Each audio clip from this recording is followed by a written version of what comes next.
ਤੁਸੀਂ ਕਹਿ ਰਹੇ ਹੋ ਕਿ ਅੱਜ ਵੀ ਸਿਸਟਮ ਖਿਲਾਫ ਲੜ ਰਹੇ ਹੋ, ਉਹ ਸਿਸਟਮ ਕਿਹੜਾ ਹੈ?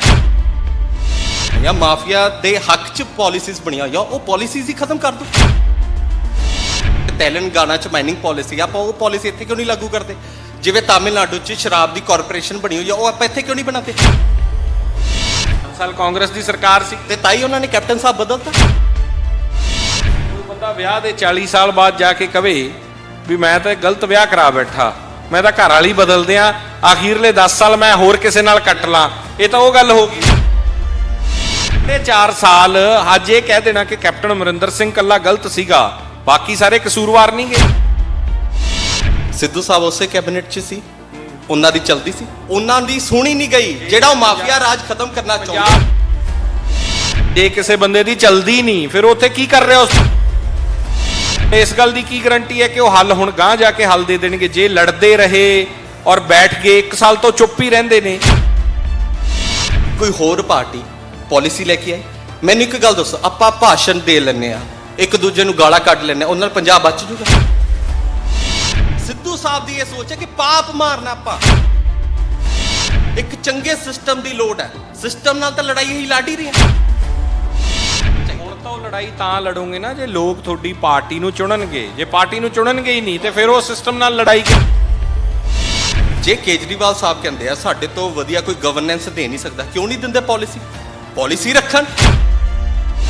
ਜੁਆਇਨ ਕਾਂਗਰਸ ਪਾਰਟੀ ਕੀਤੀ ਹੈ, ਸਪੋਕਸਪਰਸਨ ਕਾਂਗਰਸ ਦੇ ਹੋ, ਪਰ ਮੇਰੇ ਖਿਆਲ ਗੱਲ ਜ਼ਿਆਦਾ ਨਵਜੋਤ ਸਿੱਧੂ ਦੀ ਕਰ ਰਹੇ ਹੋ। ਤਾਂ ਮੈਨੂੰ ਇੱਥੇ ਥੋੜੀ ਜਿਹੀ ਕਨਫਰਮੇਸ਼ਨ ਦਿਓ ਕਿ ਤੁਸੀਂ ਨਵਜੋਤ ਸਿੱਧੂ ਨੂੰ ਰਿਪਰੈਜ਼ੈਂਟ ਕਰ ਰਹੇ ਹੋ ਕਿ ਕਾਂਗਰਸ ਨੂੰ? ਤੁਹਾਡੇ ਮੁਤਾਬਕ ਕੌਣ ਸੀਐਮ ਹੋਣਾ ਚਾਹੀਦਾ, ਚਰਨਜੀਤ ਚੰਨੀ ਜਾਂ ਨਵਜੋਤ? ਇਹ ਲੋਕਾਂ ਨੇ ਫੈਸਲਾ ਕਰਨਾ, ਲੋਕ ਡਿਸਾਈਡ ਕਰ ਲੈਣ। ਕਿ ਨਵਜੋਤ ਸਿੰਘ ਸਿੱਧੂ ਬਿਜਲੀ ਮੰਤਰਾਲਾ ਲੈਂਦੇ, ਬਿੱਲ ਘਟਾ ਕੇ ਦਿਖਾਉਂਦੇ, ਉਦੋਂ ਤਾਂ ਸਮਾਂ ਸੀਗਾ, ਪਾਲਿਸੀਜ਼ ਬਣਾ ਲੈਂਦੇ, ਲੋਕਾਂ ਦੇ ਬਿੱਲ ਘਟਦੇ। ਅੱਜ ਆਮ ਆਦਮੀ ਪਾਰਟੀ ਦੀ ਜਿਹੜੀ ਪੰਜਾਬ ਦੀ ਲੀਡਰਸ਼ਿਪ ਹੈ ਉਹ ਕਿਉਂ ਨਹੀਂ ਚੱਕਦੀ ਇਸ਼ੂਜ਼? ਦਿੱਲੀ ਹੋ ਕੇ ਰਾਘਵ ਚੱਡਾ ਕੋਈ ਇਸ਼ੂ ਚੱਕਦਾ? ਕਿਉਂਕਿ ਇਹ ਚਾਹੁੰਦੇ ਹੀ ਨਹੀਂ ਕਿ ਪੰਜਾਬ ਦੇ ਲੀਡਰਾਂ ਨੂੰ ਅਸੀਂ ਪ੍ਰਮੋਟ ਕਰੀਏ। ਜਿਹੜੀ ਪਾਰਟੀ ਨੂੰ ਪੰਜਾਬੀਆਂ ਤੇ ਹੀ ਨਹੀਂ ਭਰੋਸਾ, ਉਹ ਪੰਜਾਬੀ ਉਹਦੇ ਤੇ ਕਿਵੇਂ ਭਰੋਸਾ ਕਰ ਲੂਗਾ? ਰਾਘਵ ਚੱਡਾ ਹੀ 15 ਦਿਨ ਬਾਅਦ ਇਹਨੇ ਗੈਪ ਹੋ ਜਾਣਾ, ਇਹਨੇ ਵਾਪਸ ਤੁਰ ਜਾਣਾ ਦਿੱਲੀ। 3 ਕਰੋੜ ਦੀ ਆਬਾਦੀ 'ਚ 60% ਦੇ ਨੇੜੇ ਪੰਜਾਬ ਦੇ ਵਿੱਚ ਨੌਜਵਾਨ ਹੈ ਤੇ ਸਰਕਾਰੀ ਨੌਕਰੀਆਂ ਸਿਰਫ 5 ਲੱਖ ਨੇ। ਔਰ ਤੁਸੀਂ ਇਹ ਗੱਲ ਕਹਿ ਰਹੇ ਹੋ ਕਿ 60,000 ਬੰਦੇ ਨੂੰ ਨੌਕਰੀ ਮਿਲੂਗੀ। ਉਸ ਤੋਂ ਬਾਅਦ ਜਿਹੜੇ ITI ਕਰਕੇ ਨੌਜਵਾਨ ਬੈਠੇ ਆ, ਜਿਹੜੇ PhD ਅੱਜ 10-10 ਹਜ਼ਾਰ ਤੇ ਰੋਲ ਰਹੇ, ਉਹਨਾਂ ਨੂੰ ਸ਼ਰਾਬ ਦੇ ਠੇਕਿਆਂ ਤੇ ਲਾ ਦਿਓਗੇ। ਇਹੀ ਤਾਂ ਸਿਸਟਮ 'ਚ ਬਦਲਾਵ ਲੈ ਕੇ ਆਣਾ। ਇਹ ਤਬਦੀਲੀ ਕੀ ਹੋਈ, ਮੈਨੂੰ ਐਕਸਪਲੇਨ ਕਰੋ। ਸ਼੍ਰੀ ਭਗਵੰਤ ਮਾਨ ਜੀ ਇੱਕ ਪ੍ਰੈਸ ਕਾਨਫਰੰਸ ਕਰਦੇ ਨੇ ਜਿਹਦੇ 'ਚ ਦੋਸ਼ ਲਾਉਂਦੇ ਨੇ ਕਿ BJP ਦੇ ਇੱਕ ਬੜੇ ਵੱਡੇ ਲੀਡਰ ਨੇ ਮੈਨੂੰ ਬੜੀ ਵੱਡੀ ਅਮਾਉਂਟ ਆਫਰ ਕੀਤੀ ਆ, ਇੱਕ ਕੈਬਨਿਟ ਰੈਂਕ ਵੀ ਆਫਰ ਕਰ ਰਿਹਾ ਜੇ ਮੈਂ ਉਹਨਾਂ ਦੀ ਪਾਰਟੀ ਜੁਆਇਨ ਕਰਦਾ। ਕਿਉਂ ਨਹੀਂ ਨਾਮ ਦੱਸਿਆ ਅੱਜ ਤੱਕ?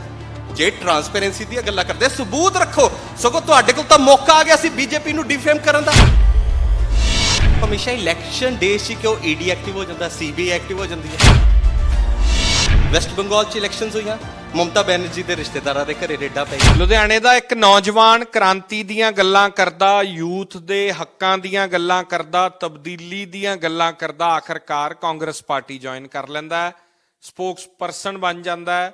ਤਾਂ ਕੀ ਪੰਜਾਬ ਦੇ ਵਿੱਚ ਪੰਜਾਬੀਅਤ ਜਾਂ ਨੌਜਵਾਨਾਂ ਦੀ ਗੱਲ ਕਰਨਾ ਮਹਿਜ਼ ਇੱਕ ਮਿੱਥ ਬਣ ਗਿਆ ਜਾਂ ਫਿਰ ਵਾਕਿਆ ਹੀ ਗਰਾਊਂਡ ਤੇ ਜਿਹੜਾ ਨਿੱਜ ਦੇ ਭਰੇ ਲੋਕ ਹੁੰਦੇ ਨੇ, ਆਖਰਕਾਰ ਸਿਆਸਤ ਕਹੀ ਜਾਂਦੀ ਹੈ ਕਿ ਨਿੱਜ ਦੀ ਭਰੀ ਹੁੰਦੀ ਹੈ, ਉਹ ਭਾਰੂ ਹੋ ਜਾਂਦਾ ਹੈ?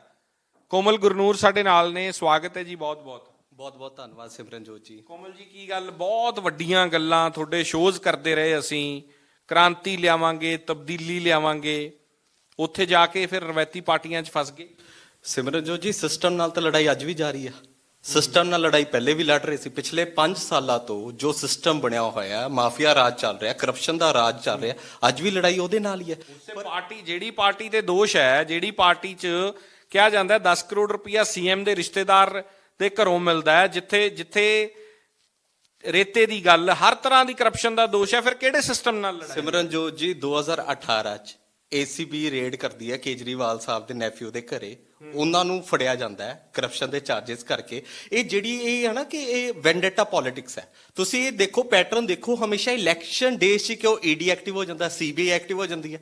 ਪਿਛਲਾ ਇਤਿਹਾਸ ਦੇਖ ਲਓ, ਵੈਸਟ ਬੰਗਾਲ 'ਚ ਇਲੈਕਸ਼ਨਸ ਹੋਈਆਂ, ਮਮਤਾ ਬੈਨਰਜੀ ਦੇ ਰਿਸ਼ਤੇਦਾਰਾਂ ਦੇ ਘਰੇ ਰੇਡਾਂ ਪੈ ਗਈਆਂ, ਉਹਨਾਂ ਦੇ ਰਿਸ਼ਤੇਦਾਰਾਂ ਦੇ ਘਰੇ ਰੇਡਾਂ ਪੈ ਗਈਆਂ। ਕਿਹੜੇ ਦੇ ਖਿਲਾਫ ਲੜਾਈ ਹੈ? ਮੇਰਾ ਸਵਾਲ ਇਹ ਹੈ, ਤੁਸੀਂ ਕਹਿ ਰਹੇ ਹੋ ਕਿ ਅੱਜ ਵੀ ਸਿਸਟਮ ਖਿਲਾਫ ਲੜ ਰਹੇ ਹੋ, ਉਹ ਸਿਸਟਮ ਕਿਹੜਾ ਹੈ? ਦੇਖੋ ਜਿਹੜੀ ਆ ਪਾਲਿਸੀਜ਼ ਬਣੀਆਂ ਹੋਈਆਂ, ਗਲਤ ਪਾਲਿਸੀਜ਼ ਬਣੀਆਂ ਹੋਈਆਂ, ਮਾਫੀਆ ਦੇ ਹੱਕ 'ਚ ਪਾਲਿਸੀਜ਼ ਬਣੀਆਂ ਹੋਈਆਂ, ਉਹ ਪਾਲਿਸੀਜ਼ ਹੀ ਖਤਮ ਕਰ ਦਿਓ, ਸਿਸਟਮ ਆਪੇ ਠੀਕ ਹੋ ਜਾਊਗਾ। 5 ਸਾਲ ਕਾਂਗਰਸ ਦੀ ਸਰਕਾਰ ਸੀ ਤੇ ਤਾਈ ਉਹਨਾਂ ਨੇ ਕੈਪਟਨ ਸਾਹਿਬ ਬਦਲਤਾ।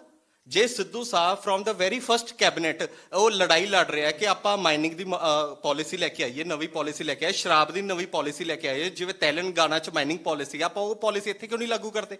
ਜਿਵੇਂ ਤਾਮਿਲਨਾਡੂ 'ਚ ਸ਼ਰਾਬ ਦੀ ਕਾਰਪੋਰੇਸ਼ਨ ਬਣੀ ਹੋਈ ਆ, ਉਹ ਆਪਾਂ ਇੱਥੇ ਕਿਉਂ ਨਹੀਂ ਬਣਾਉਂਦੇ? ਉਹ ਤਾਂ ਪਹਿਲੇ ਦਿਨ ਤੋਂ ਹੀ ਲੜ ਰਹੇ। ਜਦੋਂ ਕੋਈ ਬੰਦਾ ਵਿਆਹ ਦੇ 40 ਸਾਲ ਬਾਅਦ ਜਾ ਕੇ ਕਵੇ ਵੀ ਮੈਂ ਤਾਂ ਗਲਤ ਵਿਆਹ ਕਰਾ ਬੈਠਾ, ਮੈਂ ਤਾਂ ਘਰ ਵਾਲੀ ਬਦਲ ਦਿਆਂ, ਆਖੀਰਲੇ 10 ਸਾਲ ਮੈਂ ਹੋਰ ਕਿਸੇ ਨਾਲ ਕੱਟ ਲਾਂ, ਇਹ ਤਾਂ ਉਹ ਗੱਲ ਹੋ ਗਈ। ਨਹੀਂ ਸਿਮਰਨਜੋਤ ਜੀ, 4.5 ਸਾਲ ਅੱਜ ਇਹ ਕਹਿ ਦੇਣਾ ਕਿ ਕੈਪਟਨ ਅਮਰਿੰਦਰ ਸਿੰਘ ਕੱਲਾ ਗਲਤ ਸੀਗਾ, ਬਾਕੀ ਸਾਰੇ ਕਸੂਰਵਾਰ ਨਹੀਂਗੇ, ਮੰਤਰੀ ਨਹੀਂ ਰਹੇ। ਅੱਛਾ ਮੈਨੂੰ ਇੱਕ ਗੱਲ ਦੱਸੋ, ਸਿੱਧੂ ਸਾਹਿਬ ਉਸੇ ਕੈਬਨਿਟ 'ਚ ਸੀ, ਉਹਨਾਂ ਦੀ ਚਲਦੀ ਸੀ, ਤੁਸੀਂ ਇੰਟਰਵਿਊ ਕਰਦੇ ਰਹੇ ਹੋ, ਤੁਸੀਂ ਉਹਨਾਂ ਕੋਲ ਜਾਂਦੇ ਰਹੇ ਹੋ, ਉਹਨਾਂ ਦੀ ਸੁਣੀ ਗਈ? ਇਨਕੈਪੇਬਲ ਹੋਏ ਉਹ ਤਾਂ ਨਹੀਂ, ਇਨਕੈਪੇਬਲ ਨਹੀਂ ਹੋਏ, ਉਹਨਾਂ ਦੀ ਸੁਣੀ ਨਹੀਂ ਗਈ। ਜਿਹੜਾ ਉਹ ਮਾਫੀਆ ਰਾਜ ਖਤਮ ਕਰਨਾ ਪੰਜਾਬ ਚਾਹੁੰਦੇ ਦੇ ਸੀ, ਲੋਕਾਂ ਨੇ ਚੁਣ ਕੇ ਭੇਜਤਾ। ਜੇ ਕਿਸੇ ਬੰਦੇ ਦੀ ਚਲਦੀ ਨਹੀਂ, ਫਿਰ ਉੱਥੇ ਕੀ ਕਰ ਰਿਹਾ ਉਸ ਪੋਜੀਸ਼ਨ? ਸਿਮਰਨਜੋਤ ਜੀ ਉਹ ਲੜਾਈ ਤਾਂ ਲੜਦੇ ਰਹੇ ਨਾ, ਜੇ ਪਾਰਟੀ ਦੇ ਵਿੱਚ ਰਹਿੰਦੇ ਹੋਏ ਵੀ ਲੜਾਈ ਲੜਦੇ ਰਹੇ, ਕਿਹਦੇ ਲਈ ਲੜਦੇ ਰਹੇ? ਲੋਕਾਂ ਲਈ ਲੜਦੇ ਰਹੇ ਨਾ। ਜੀ ਤੁਸੀਂ ਇਹ ਕਹਿੰਦੇ ਹੋ ਕਿ ਹੱਲ ਵਾਸਤੇ ਅਸੀਂ ਤਬਦੀਲੀ ਤੇ ਹੱਲ ਵਾਸਤੇ ਜਾਣਾ ਹੈ, ਤੇ ਇਸ ਗੱਲ ਦੀ ਕੀ ਗਾਰੰਟੀ ਹੈ ਕਿ ਉਹ ਹੱਲ ਹੁਣ ਗਾਂ ਜਾ ਕੇ ਹੱਲ ਦੇ ਦੇਣਗੇ? ਜੇ ਲੜਦੇ ਰਹੇ ਔਰ ਬੈਠ ਗਏ 1 ਸਾਲ ਤੋਂ ਚੁੱਪ ਹੀ ਰਹਿੰਦੇ ਨੇ, ਤਾਂ ਉਹ ਹੱਲ ਕਿੱਥੇ ਨੇ ਲੋਕ? ਸਿਮਰਨਜੋਤ ਜੀ ਮੈਨੂੰ ਇੱਕ ਗੱਲ ਦੱਸੋ, ਸਿੱਧੂ ਸਾਹਿਬ ਨੇ ਪਾਲਿਸੀਜ਼ ਰੱਖੀਆਂ, ਮੁੱਦਿਆਂ ਦੀ ਹੱਲ ਦੀ ਗੱਲ ਕਰ ਰਹੇ ਆ, ਜਿਹੜੇ ਸਟੈਂਡਿੰਗ ਇਸ਼ੂਜ਼ ਨੇ, ਕੋਈ ਹੋਰ ਪਾਰਟੀ ਪਾਲਿਸੀ ਲੈ ਕੇ ਆਈ? ਮੈਨੂੰ ਇੱਕ ਗੱਲ ਦੱਸੋ, ਆਪਾਂ ਭਾਸ਼ਣ ਦੇ ਲੈਂਦੇ ਆ, ਇੱਕ ਦੂਜੇ ਨੂੰ ਗਾਲਾਂ ਕੱਢ ਲੈਂਦੇ ਆ, ਉਹਨਾਂ ਨਾਲ ਪੰਜਾਬ ਬਚ ਜੂਗਾ? ਪੰਜਾਬ ਕਿਹਦੇ ਨਾਲ ਬਚਣਾ? ਪੰਜਾਬ ਬਚਣਾ ਚੰਗੀ ਨੀਤੀਆਂ ਨਾਲ। ਜਦੋਂ ਆਪਾਂ ਨੀਤੀਆਂ ਹੀ ਰਿਫਾਰਮ ਕਰਤੀਆਂ, ਆਪਾਂ ਜਿਹੜੀਆਂ ਕੀ ਕਹਿੰਦੇ ਲੂਪ ਹੋਲਸ ਆ ਉਹ ਹੀ ਬੰਦ ਕਰਤੇ, ਮਾਫੀਆ ਖਤਮ ਹੋ ਜਾਊਗਾ। ਸਿੱਧੂ ਸਾਹਿਬ ਦੀ ਇਹ ਸੋਚ ਹੈ ਕਿ ਪਾਪ ਮਾਰਨਾ, ਆਪਾਂ ਤੇ ਪਾਪ ਮਾਰਾਂਗੇ। ਜਿਹੜੀ ਉਹ ਪਾਲਿਸੀ ਰਿਫਾਰਮ ਦੀਆਂ ਗੱਲਾਂ ਕਰ ਰਿਹਾ, ਕਿਹਦੇ ਲਈ ਕਰ ਰਿਹਾ? ਲੋਕਾਂ ਲਈ ਕਰ ਰਿਹਾ ਨਾ, ਨੌਜਵਾਨਾਂ ਲਈ ਕਰ ਰਿਹਾ ਨਾ, ਕਿ ਨੌਜਵਾਨਾਂ ਨੂੰ ਚੰਗਾ ਭਵਿੱਖ ਦਵਾ ਸਕੀਏ, ਰੋਜ਼ਗਾਰ ਦੇ ਸਾਧਨ ਹੀ ਵਧਣਗੇ ਨਾ। ਜੇ ਆਪਾਂ ਸਾਰੇ ਮਾਫੀਆ ਨੂੰ ਨੱਥ ਪਾਲੀਏ, 30-35 ਹਜ਼ਾਰ ਕਰੋੜ ਦਾ ਰੈਵਨਿਊ ਜਨਰੇਟ ਹੋਊਗਾ ਵੱਧ। ਕਿਵੇਂ ਹੋਊਗਾ? ਜਿਵੇਂ ਜੇ ਆਪਾਂ ਤੇਲੰਗਾਨਾ ਮਾਈਨਿੰਗ ਪਾਲਿਸੀ ਆਪਾਂ ਲੈ ਆਨੇ ਆ, ਜੋ ਆਪਾਂ ਉਹਦੀ ਕਾਰਪੋਰੇਸ਼ਨ ਬਣਾ, ਕਿੰਨਾ ਰੈਵਨਿਊ ਆ ਜਾਊਗਾ? ਲਗਭਗ 3000 ਕਰੋੜ ਐਸ ਪਰ ਸਿੱਧੂ ਸਾਹਿਬ। 200 ਕਰੋੜ ਬੜਾ ਮੁਸ਼ਕਲ ਦੇ ਨਾਲ ਲੈ ਕੇ ਆਉਂਦੇ ਹੋ, 3000 ਕਰੋੜ ਤਾਈਂ ਕਿਵੇਂ ਚੀਜ਼ਾਂ ਪਹੁੰਚ ਜਾਣਗੀਆਂ? ਆਣਗੀਆਂ ਭਾਜੀ, ਕਿਉਂਕਿ ਆਪਾਂ ਚੋਰੀ ਬਨਾਬ 'ਚ ਏਦਾਂ ਹੀ 30,000 ਕਰੋੜ ਦਾ ਰੈਵਨਿਊ ਜਨਰੇਟ ਹੋ ਸਕਦਾ ਜੇ ਆਪਾਂ ਤਾਮਿਲਨਾਡੂ ਲਈ ਪਾਲਿਸੀ ਲਾਗੂ ਕਰ ਦਿੰਨੇ ਆ। ਗੱਲ ਤਾਂ ਸਿਰਫ ਪਾਲਿਸੀਜ਼ ਦੀ ਆ ਨਾ ਭਾਜੀ। ਹੁਣ ਆਪਾਂ ਇੱਥੇ ਬੈਠੇ ਆ, ਆਪਾਂ ਇੱਥੇ ਕਈ ਵਾਰੀ ਪੰਜਾਬ 'ਚ ਲਾਈਟਾਂ ਤੋੜ ਦਿੰਨੇ ਆ, ਹਨਾ, ਚੰਡੀਗੜ੍ਹ ਜਾਂਦੇ ਆਪਾਂ ਹਰ ਰੂਲ ਐਂਡ ਰੈਗੂਲੇਸ਼ਨ ਫੋਲੋ ਕਰਦਾ। ਕਿਉਂ ਕਰਦਾ? ਕਿਉਂਕਿ ਉੱਥੇ ਇੱਕ ਸਿਸਟਮ ਹੈ, ਇੱਕ ਚੰਗੇ ਸਿਸਟਮ ਦੀ ਲੋੜ ਹੈ। ਸਿਸਟਮ ਨਾਲ ਤਾਂ ਲੜਾਈ ਹੀ ਲੜ ਹੀ ਰਹੇ ਆ। ਲੋਕ ਬਦਲ ਚਾਹੁੰਦੇ ਨੇ, ਪਰ ਸਿਸਟਮ ਤੋਂ ਬਦਲ ਚਾਹੁੰਦੇ ਨੇ। ਉਹਨਾਂ ਨੂੰ ਇਹ ਟਰਾਂਸਪੇਰੈਂਸੀ ਚਾਹੀਦੀ ਹੈ, ਅਕਾਊਂਟੇਬਿਲਟੀ ਚਾਹੀਦੀ ਹੈ, ਨੌਜਵਾਨਾਂ ਨੂੰ ਚੰਗਾ ਭਵਿੱਖ ਚਾਹੀਦਾ। ਹੁਣ ਤਾਂ ਉਹ ਲੜਾਈ ਤਾਂ ਲੜੋਗੇ ਨਾ ਜੇ ਲੋਕ ਤੁਹਾਡੀ ਪਾਰਟੀ ਨੂੰ ਚੁਣਨਗੇ। ਜੇ ਪਾਰਟੀ ਨੂੰ ਚੁਣਨਗੇ ਹੀ ਨਹੀਂ ਤੇ ਫਿਰ ਉਹ ਸਿਸਟਮ ਨਾਲ ਲੜਾਈ ਕਿਵੇਂ ਲੜੋਗੇ? ਮੈਂ ਇੱਕ ਗੱਲ ਕਹਾਂ, ਲੋਕਾਂ ਨੇ ਐਤਕੀ ਵੋਟ ਪਾਣੀ ਆ ਪਾਲਿਸੀਜ਼ ਨੂੰ, ਏਜੰਡੇ ਨੂੰ, ਰੋਡ ਮੈਪ ਨੂੰ। ਜਿਹੜੀ ਪਾਰਟੀ ਬੈਸਟ ਪਾਲਿਸੀ ਲਿਆਊਗੀ, ਏਜੰਡਾ ਲਿਆਊਗੀ, ਰੋਡ ਮੈਪ ਲਿਆਊਗੀ, ਲੋਕ ਉਹਦੇ ਨਾਲ ਖੜ ਜਾਣਗੇ। ਮੈਂ ਅੱਜ ਕਹਿਣਾ, ਜੇ ਕੇਜਰੀਵਾਲ ਸਾਹਿਬ ਕਹਿੰਦੇ ਆ ਸਾਡੇ ਤੋਂ ਵਧੀਆ ਕੋਈ ਗਵਰਨੈਂਸ ਦੇ ਨਹੀਂ ਸਕਦਾ, ਕਿਉਂ ਨਹੀਂ ਦਿੰਦੇ ਪਾਲਿਸੀ? ਪਾਲਿਸੀ ਰੱਖਣ, ਹੱਲ ਰੱਖਣ। ਗੱਲਾਂ ਬਾਤਾਂ ਨਾਲ ਥੋੜੀ ਪੰਜਾਬ ਦੇ ਲੋਕਾਂ ਨੇ ਭਰੋਸਾ ਕਰ ਲੈਣਾ। ਜੇ ਅਕਾਲੀ ਦਲ ਕਹਿੰਦਾ ਹੈ ਅਸੀਂ ਟਰਾਂਸਫਾਰਮ ਕਰਾਂਗੇ ਪੰਜਾਬ ਨੂੰ, ਅਸੀਂ ਨਵਾਂ ਪੰਜਾਬ ਬਣਾਵਾਂਗੇ, ਰੱਖਣ ਪਾਲਿਸੀ। ਕਿਵੇਂ ਬਣਾਓਗੇ? ਸਿੱਧੂ ਸਾਹਿਬ ਨੇ ਐਟਲੀਸਟ ਰੋਡ ਮੈਪ ਏਜੰਡਾ ਤਾਂ ਰੱਖਿਆ। ਤੁਸੀਂ ਜੁਆਇਨ ਕਾਂਗਰਸ ਪਾਰਟੀ ਕੀਤੀ ਹੈ, ਸਪੋਕਸਪਰਸਨ ਕਾਂਗਰਸ ਦੇ ਹੋ, ਪਰ ਮੇਰੇ ਖਿਆਲ ਗੱਲ ਜ਼ਿਆਦਾ ਨਵਜੋਤ ਸਿੱਧੂ ਦੀ ਕਰ ਰਹੇ ਹੋ। ਤਾਂ ਮੈਨੂੰ ਇੱਥੇ ਥੋੜੀ ਜਿਹੀ ਕਨਫਰਮੇਸ਼ਨ ਦਿਓ ਕਿ ਤੁਸੀਂ ਨਵਜੋਤ ਸਿੱਧੂ ਨੂੰ ਰਿਪਰੈਜ਼ੈਂਟ ਕਰ ਰਹੇ ਹੋ ਕਿ ਕਾਂਗਰਸ ਨੂੰ? ਭਾਜੀ ਨਵਜੋਤ ਸਿੱਧੂ ਜੀ ਕਿਹੜੀ ਪਾਰਟੀ ਦੇ ਪ੍ਰਧਾਨ ਨੇ? ਠੀਕ ਹੈ ਨਾ, ਪ੍ਰਧਾਨ ਨੇ। ਸੀਐਮ ਮੈਟਰ ਪ੍ਰਧਾਨ ਨੇ ਪਾਰਟੀ ਚਲਾਉਣੀ ਹੈ, ਸਰਕਾਰ ਮੁੱਖ ਮੰਤਰੀ ਚਲਾਉਂਦਾ। ਗੱਲ ਸੁਣੋ, ਜਦੋਂ ਆਪਾਂ ਆਮ ਆਦਮੀ ਪਾਰਟੀ ਦੀਆਂ ਗੱਲਾਂ ਕਰਦੇ ਆ, ਆਪਾਂ ਕੇਜਰੀਵਾਲ ਦੀ ਗੱਲ ਕਿਉਂ ਕਰਦੇ ਆ? ਆਪਾਂ ਭਗਵੰਤ ਮਾਨ ਦੀ ਗੱਲ ਕਿਉਂ ਕਰਦੇ ਆ? ਕੇਜਰੀਵਾਲ ਦਿੱਲੀ 'ਚ ਸਰਕਾਰ ਚਲਾ ਰਹੇ। ਮੈਂ ਉਹੀ ਕਹਿ ਰਿਹਾ ਨਾ, ਪਾਰਟੀ ਪ੍ਰਧਾਨ ਹੈ ਭਾਜੀ। ਅੱਜ ਪਾਰਟੀ ਪ੍ਰਧਾਨ ਸੁਪਰੀਮੋ ਹੁੰਦਾ। ਜਿਹੜਾ ਪਾਰਟੀ ਪ੍ਰਧਾਨ ਫੈਸਲਾ ਕਰ ਰਿਹਾ ਉਹ ਕਾਂਗਰਸ ਦਾ ਫੈਸਲਾ ਹੈ। ਜੇ ਪੰਜਾਬ ਮਾਡਲ ਦੀ ਗੱਲ ਕਰ ਰਹੇ ਹੋ, that is Punjab the party ਪ੍ਰਧਾਨ ਆਮ ਆਦਮੀ ਪਾਰਟੀ ਦਾ ਭਗਵੰਤ ਮਾਨ ਹੈ, ਗੱਲ ਕੇਜਰੀਵਾਲ ਦੀ ਹੁੰਦੀ ਹੈ, ਨੈਸ਼ਨਲ ਨੇ। ਫਿਰ ਇਸ ਹਿਸਾਬ ਨਾਲ ਤਾਂ ਗੱਲ ਰਾਹੁਲ ਗਾਂਧੀ, ਸੋਨੀਆ ਗਾਂਧੀ ਦੀ ਹੋਣੀ ਚਾਹੀਦੀ ਹੈ, ਨਵਜੋਤ ਸਿੱਧੂ ਦੀ ਕਿਉਂ ਹੋ ਰਹੀ ਹੈ? ਭਾਜੀ ਕਿਉਂਕਿ ਦੇਖੋ ਉਹ ਰਿਫਾਰਮਸ ਦੀਆਂ ਗੱਲਾਂ ਕਰ ਰਹੇ ਨਾ, ਆਪਾਂ ਸਿਸਟਮ 'ਚ ਬਦਲ ਲੈ ਕੇ ਆਉਣਾ। ਕੀ ਚਰਨਜੀਤ ਸਿੰਘ ਚੰਨੀ 'ਚ ਕੈਪੇਬਿਲਿਟੀ ਨਹੀਂ ਲੱਗਦੀ ਰਿਫਾਰਮ ਲਿਆਉਣ ਦੀ? ਦੇਖੋ ਜਿਹੜੇ ਉਹਨਾਂ ਨੇ 100 ਦਿਨ ਕੰਮ ਕੀਤੇ ਆ, ਬਹੁਤ ਚੰਗੇ ਕੰਮ ਕੀਤੇ ਆ, ਲੋਕ ਗਵਾਹੀ ਭਰਦੇ ਨੇ। ਜਿਹੜੇ ਲੋਕਾਂ ਦੇ ਬੇਸਿਕ ਇਸ਼ੂਜ਼ ਸੀਗੇ, ਤੁਹਾਡੇ ਮੁਤਾਬਕ ਕੌਣ ਸੀਐਮ ਹੋਣਾ ਚਾਹੀਦਾ, ਚਰਨਜੀਤ ਚੰਨੀ ਜਾਂ ਨਵਜੋਤ? ਸਿਮਰਨਜੋਤ ਜੀ ਮੇਰੇ ਕਹਿਣ ਨਾਲ ਕੀ ਹੋ ਜਾਊਗਾ? ਲੋਕਾਂ ਨੇ ਫੈਸਲਾ ਕਰਨਾ, ਲੋਕ ਡਿਸਾਈਡ ਕਰ ਲੈਣਗੇ। ਲੋਕ ਕਿਵੇਂ ਫੈਸਲਾ ਕਰਨਗੇ? ਤਾਂ ਪਾਰਟੀ ਨੇ ਫੈਸਲਾ ਕਰਨਾ। ਭਾਜੀ ਲੋਕ ਕਰਨਗੇ ਫੈਸਲਾ। ਲੋਕਾਂ ਨੂੰ ਪਤਾ ਹੈ, ਲੋਕਾਂ ਨੇ ਕਿਰਦਾਰ ਨੂੰ ਦੇਖ ਕੇ ਫੈਸਲਾ ਕਰਨਾ ਹੈ। ਨੇ ਚਰਨਜੀਤ ਚੰਨੀ ਨੂੰ ਪਸੰਦ ਕੀਤਾ, ਤੁਹਾਨੂੰ ਲੱਗਦਾ ਹੈ ਕਿ ਉਹਨਾਂ ਨੂੰ ਡਿਕਲੇਅਰ ਕਰ ਦੇਣਾ ਚਾਹੀਦਾ? ਬਿਲਕੁਲ, ਜੇ ਲੋਕ ਚਾਹੁੰਦੇ ਨੇ ਚੰਨੀ ਸਾਹਿਬ ਮੁੱਖ ਮੰਤਰੀ ਬਣਨ ਤੇ ਬਣਨਗੇ, ਕੋਈ ਰੋਕ ਥੋੜੀ ਸਕਦਾ। ਲੋਕ ਸਿਸਟਮ 'ਚ ਤਬਦੀਲੀ ਕਿਵੇਂ ਆਊਗੀ ਭਾਜੀ? ਸਿਸਟਮ 'ਚ ਤਬਦੀਲੀ ਆਣੀ ਹੈ ਪੋਲਿਸੀਜ਼ ਨਾਲ। ਮੈਂ ਕਹਿਤਾ ਰਿਹਾ, ਆਪਾਂ 1 ਮਹੀਨਾ 3 ਮਹੀਨੇ ਆਲਮੋਸਟ ਚਰਨਜੀਤ ਸਿੰਘ ਚੰਨੀ ਰਹੇ ਹੈ, ਤਾਂ ਫਿਰ ਉਹ ਤਬਦੀਲੀ ਕਿਉਂ ਨਹੀਂ ਆਈ ਸਿਸਟਮ ਦੇ ਵਿੱਚ? ਜਿਹੜੇ ਬੇਸਿਕ ਇਸ਼ੂਜ਼ ਸੀ ਨਾ, ਮਹਿੰਗਾਈ ਦੇ ਸ਼ਿਕਾਰ ਹੋਏ ਸੀ ਲੋਕ, ਉਹਨਾਂ ਦੀ ਪ੍ਰਾਇੋਰਟੀ ਸੀ ਕਿ ਪਹਿਲੇ ਫਟਾਫਟ ਇਹਨੂੰ ਹੱਲ ਕਰ ਦਈਏ ਮਸਲਿਆਂ ਦਾ। ਜਿਹੜਾ ਪੋਲਿਸੀਜ਼ ਵਾਲਾ ਪ੍ਰੋਸੀਜਰ ਹੈ ਨਾ, ਉਹਨੂੰ 6 ਮਹੀਨੇ ਲੱਗ ਜਾਂਦੇ, ਕੋਈ ਗਵਰਨਰ ਤੋਂ ਪਾਸ ਕਰਾਉਣਾ ਹੁੰਦਾ। ਜਿਹੜੇ ਇਸ ਵੇਲੇ ਪੈਟਰੋਲ ਡੀਜ਼ਲ ਦੇ ਦਾਮ ਕਿੰਨੇ ਵਧੇ ਪਏ ਸੀ, ਸੈਂਟਰ ਨੇ ਤਾਂ ਪੂਰਾ ਕੰਜ਼ੂਮਰ ਕੱਢਤਾ ਸੀ ਲੋਕਾਂ ਦਾ, ਤੇ ਚੰਨੀ ਸਾਹਮਣੇ ਆਂਦੇ ਸਾ ਮਸਲਾ ਹੱਲ ਤਾਂ ਕੀਤਾ ਨਾ। 10 ਰੁਪਏ ਸਿੱਧਾ ਰੇਟ ਘਟਾਉਤਾ, 3 ਰੁਪਏ ਬਿਜਲੀ ਦਾ ਰੇਟ ਘਟਾਉਤਾ। ਜਿਹੜੇ ਸਟੈਂਡਿੰਗ ਬਿੱਲ ਸੀਗੇ, ਤੁਸੀਂ ਇਹ ਕਹਿ ਰਹੇ ਹੋ ਕਿ ਚਰਨਜੀਤ ਸਿੰਘ ਚੰਨੀ ਕੋਲੇ ਹੱਲ ਹੈਗੇ ਆ ਮੁੱਦੇ? ਬਿਲਕੁਲ ਬਿਲਕੁਲ, ਨੀਅਤ ਵੀ ਹੈ। ਮੇਨ ਗੱਲ ਤੇ ਹੈ ਨਾ, ਆਪਾਂ ਨੂੰ ਇਮਾਨਦਾਰੀ ਚਾਹੀਦੀ ਹੈ, ਨੀਅਤ ਚਾਹੀਦੀ ਹੈ। ਕਿਹੜਾ ਬੰਦਾ ਲੋਕਾਂ ਦੇ ਦਰਦਾਂ ਨੂੰ ਸਮਝਦਾ ਤੇ ਉਹਦੇ ਹੱਲ ਕੱਢਦਾ, ਤੇ ਕਿਤੇ ਇਹਨਾਂ ਨੇ ਹੱਲ ਕੱਢ ਰਹੇ ਨੇ, ਤੇ ਹੱਲ ਨਾਲ ਹੀ ਚੱਲਣਾ ਨਾ ਪੰਜਾਬ ਅੱਗੇ। ਤਾਂ ਫਿਰ ਪੰਜਾਬ ਦੇ ਲੋਕ ਤੁਹਾਨੂੰ ਲੱਗਦਾ ਦੁਬਾਰਾ ਚਰਨਜੀਤ ਸਿੰਘ ਚੰਨੀ 'ਚ ਭਰੋਸਾ ਜਤਾਉਣਗੇ? ਬਿਲਕੁਲ, ਉਹਨਾਂ ਨੇ ਰਿਜ਼ਲਟ ਦੇਖਿਆ 100 ਦਿਨਾਂ ਦਾ, ਕਿਉਂ ਨਹੀਂ ਜਿਤਾਉਣਗੇ? ਹੁਣ ਆ ਜਿਹੜੀ ਆਮ ਆਦਮੀ ਹੈ, ਇਹ ਕਹਿੰਦੇ ਆ ਇੱਕ ਮੌਕਾ ਕੇਜਰੀਵਾਲ ਨੂੰ, ਨਾਰਾ ਲਾਇਆ ਨਾ। ਪੰਜਾਬੀਆਂ ਨੇ ਤਾਂ ਮੌਕਾ 2014 ਚ ਹੀ ਦੇਤਾ ਸੀ, 4 MP ਜਿਤਾ ਕੇ। ਉਹਨਾਂ ਨੇ ਕੀ ਰਿਜ਼ਲਟ ਡਿਲੀਵਰ ਕੀਤਾ? ਵਿੱਚੋਂ 3 ਛੱਡ ਕੇ ਚਲੇ ਗਏ, ਠੀਕ ਹੈ ਨਾ। ਉਸ ਤੋਂ ਬਾਅਦ 2017 ਚ ਦੂਜਾ ਮੌਕਾ ਦਿੱਤਾ, ਮੁੱਖ ਵਿਰੋਧੀ ਧਿਰ ਬਣਾਇਆ, ਉਹਦਾ ਰਿਜ਼ਲਟ ਕੀ ਦਿੱਤਾ ਆਮ ਆਦਮੀ ਪਾਰਟੀ ਨੇ? ਪੰਜਾਬੀਆਂ ਨੇ ਤਾਂ ਉਵੇਂ ਹੀ ਨਵਜੋਤ ਸਿੱਧੂ ਨੂੰ ਵੀ ਚੁਣਿਆ, ਕੀ ਰਿਜ਼ਲਟ ਮਿਲਿਆ ਪੰਜਾਬ? ਲੜਦੇ ਤਾਂ ਰਹੇ ਨਾ, ਉਹਨਾਂ ਦੀ ਆਵਾਜ਼ ਤਾਂ ਗੂੰਜਦੀ ਰਹੀ। ਮਾਫੀ ਰਹੇ, ਉਹ ਵੀ ਲੜਦੇ ਰਹੇ, ਡਾਕਟਰ ਗਾਂਧੀ ਲੜਦੇ ਰਹੇ, ਪ੍ਰੋਫੈਸਰ ਸਾਧੂ ਸਿੰਘ ਲੜਦੇ ਰਹੇ, ਉਹ ਵੀ ਲੜਦੇ ਰਹੇ। ਤੁਸੀਂ ਬਿਲਕੁਲ ਸਹੀ ਗੱਲ ਕੀਤੀ, ਡਾਕਟਰ ਗਾਂਧੀ ਜੀ ਲੜਦੇ ਰਹੇ, ਸੁਖਪਾਲ ਸਿੰਘ ਖਹਿਰਾ ਲੜਦੇ ਰਹੇ। ਅੱਜ ਕਿੱਥੇ ਨੇ ਉਹ? ਗਾਂਧੀ ਸਾਹਿਬ ਕਿੱਥੇ ਨੇ? ਕਿਉਂ ਛੱਡੀ ਉਹਨਾਂ ਨੇ ਆਮ ਆਦਮੀ ਪਾਰਟੀ? ਸੁਖਪਾਲ ਸਿੰਘ ਖਹਿਰਾ ਨੇ ਆਮ ਆਦਮੀ ਪਾਰਟੀ ਕੋ ਛੱਡੀ, ਹਰਵਿੰਦਰ ਸਿੰਘ ਫੁਲਕਾ ਨੇ ਆਮ ਆਦਮੀ ਪਾਰਟੀ ਕੋ ਛੱਡੀ। ਨਹੀਂ, ਮੈਂ ਰੱਖੀ, ਇਹ ਉਹਨਾਂ ਦਾ ਨਿੱਜੀ ਮਸਲਾ ਸੀਗਾ। ਮੈਂ ਜਿਹੜਾ ਤੁਸੀਂ ਸਵਾਲ ਕਰ ਰਹੇ ਹੋ, ਮੈਂ ਉਸ ਗੱਲ ਦੇ ਉੱਤੇ ਆ ਰਿਹਾ ਕਿ ਨਵਜੋਤ ਸਿੰਘ ਸਿੱਧੂ ਬਿਜਲੀ ਮੰਤਰਾਲਾ ਲੈਂਦੇ, ਬਿੱਲ ਘਟਾ ਕੇ ਦਿਖਾਉਂਦੇ, ਉਦੋਂ ਤਾਂ ਸਮਾਂ ਸੀਗਾ, ਪਾਲਿਸੀਜ਼ ਬਣਾ ਲੈਂਦੇ, ਲੋਕਾਂ ਦੇ ਬਿੱਲ ਘਟਦੇ। ਅੱਜ ਭਾਜੀ ਮੈਨੂੰ ਪਹਿਲੇ ਪਿਛਲਾ ਕਲੀਅਰ ਕਰ ਲੈਣ ਦਿਓ ਜਵਾਬ। ਹਰਵਿੰਦਰ ਸਿੰਘ ਫੁਲਕਾ ਨੇ ਪਾਰਟੀ ਕੋ ਛੱਡੀ, ਗੁਰਪ੍ਰੀਤ ਘੁੱਗੀ ਨੇ ਪਾਰਟੀ ਕੋ ਛੱਡੀ, ਜੇ ਆਪਾਂ ਦਿੱਲੀੋਂ ਗੱਲ ਕਰ ਲਈਏ ਪ੍ਰਸ਼ਾਂਤ ਭੂਸ਼ਣ ਨੇ ਪਾਰਟੀ ਕੋ ਛੱਡੀ, ਯੋਗੇਂਦਰ ਯਾਦਵ ਨੇ ਪਾਰਟੀ ਕੋ ਛੱਡੀ, ਕੁਮਾਰ ਵਿਸ਼ਵਾਸ ਨੇ ਪਾਰਟੀ ਕੋ ਛੱਡੀ, ਆਸ਼ੂਤੋਸ਼ ਨੇ ਪਾਰਟੀ ਕੋ ਛੱਡੀ। ਕਿ ਇਹ ਸਾਰੇ ਬੰਦੇ ਗਲਤ ਸੀ, ਕੱਲਾ ਕੇਜਰੀਵਾਲ ਐਂਡ ਟੀਮ ਠੀਕ ਸੀ? ਇਹ ਸਵਾਲ ਖੜਾ ਹੁੰਦਾ। ਕਾਂਗਰਸ ਦੀ ਕਿੰਨੀ ਵੱਡੀ ਲਿਸਟ ਹੈ ਪੂਰੇ ਨੈਸ਼ਨਲ ਪੱਧਰ ਤੇ, ਜੇ ਮੈਂ ਗਿਣਾਉਣ ਆ ਜਾ ਮੇਰੇ ਖਿਆਲ ਇੰਟਰਵਿਊ ਇੰਨੀ ਲੰਮੀ ਹੋ ਜੂਗੀ। ਭਾਜੀ ਗੱਲ, ਕਿੰਨੇ ਲੋਕਾਂ ਨੇ ਕਾਂਗਰਸ ਛੱਡੀ? ਤੁਸੀਂ ਚਲੋ ਮੈਨੂੰ ਇੱਕ ਗੱਲ ਦੱਸੋ, ਆਮ ਆਦਮੀ ਪਾਰਟੀ ਦਾ ਬੂਟਾ ਕਿੰਨੇ ਲਾਇਆ? ਪੰਜਾਬੀਆਂ ਨੇ ਲਗਾਇਆ 2014 ਚ, ਠੀਕ ਹੈ ਨਾ। 3 ਰਾਜ ਸਭਾ ਦੇ ਮੈਂਬਰ ਭੇਜੇ, ਪੰਜਾਬੀ ਕਿੱਥੇ? ਜੇ ਇਹਨਾਂ ਨੇ ਦਿੱਲੀ ਚ ਕੈਬਨਿਟ ਦਾ ਵਿਸਥਾਰ ਕੀਤਾ, ਉਹਦੇ ਚ ਕੋਈ ਪੰਜਾਬੀ ਹੈ? ਉਹਦੇ ਚ ਕੋਈ ਔਰਤ ਹੈ? ਨਹੀਂ ਹੈ ਨਾ। ਕਿਉਂ ਨਹੀਂ ਹੈ? ਕਿਉਂਕਿ ਇਹ ਚਾਹੁੰਦੇ ਹੀ ਨਹੀਂ, ਬੇਸਿਕਲੀ ਇਹ ਡਿਕਟੇਟਰ ਰਾਜ ਰੱਖਣਾ ਚਾਹੁੰਦੇ। ਇਹ ਚਾਹੁੰਦੇ ਨਹੀਂ ਕਿ ਕੋਈ ਕਾਬਿਲ ਬੰਦਾ ਸਾਡੇ ਪਾਰਟੀ ਦੇ ਵਿੱਚ ਆਵੇ। ਤੁਸੀਂ ਦੇਖੋ ਪੰਜਾਬ ਦੇ ਇਸ਼ੂਜ਼ ਨੇ, ਮੈਂ ਨਹੀਂ ਕਹਿੰਦਾ ਇਸ਼ੂਜ਼ ਨੇ ਕਿ ਮੈਂ ਕਹਿੰਦਾ ਪੰਜਾਬ ਦੇ ਸਟੈਂਡਿੰਗ ਇਸ਼ੂਜ਼ ਨੇ। ਪਰ ਮੈਨੂੰ ਇੱਕ ਗੱਲ ਦੱਸੋ, ਆਮ ਆਦਮੀ ਪਾਰਟੀ ਦੀ ਜਿਹੜੀ ਪੰਜਾਬ ਦੀ ਲੀਡਰਸ਼ਿਪ ਹੈ, ਉਹ ਕਿਉਂ ਨਹੀਂ ਚੱਕਦੀ ਇਸ਼ੂਜ਼? ਦਿੱਲੀੋਂ ਆ ਕੇ ਰਾਘਵ ਚੱਡਾ ਕੋਈ ਇਸ਼ੂ ਚੱਕਦਾ? ਕਿਉਂਕਿ ਇਹ ਚਾਹੁੰਦੇ ਹੀ ਨਹੀਂ ਕਿ ਪੰਜਾਬ ਦੇ ਲੀਡਰਾਂ ਨੂੰ ਅਸੀਂ ਪ੍ਰਮੋਟ ਕਰੀਏ। ਇਹ ਪੰਜਾਬ ਦੀ ਲੀਡਰਸ਼ਿਪ ਨੂੰ ਯੋਗ ਹੀ ਨਹੀਂ ਸਮਝਦੇ। ਮੈਨੂੰ ਤਾਂ ਇਹੀ ਲੱਗਦਾ।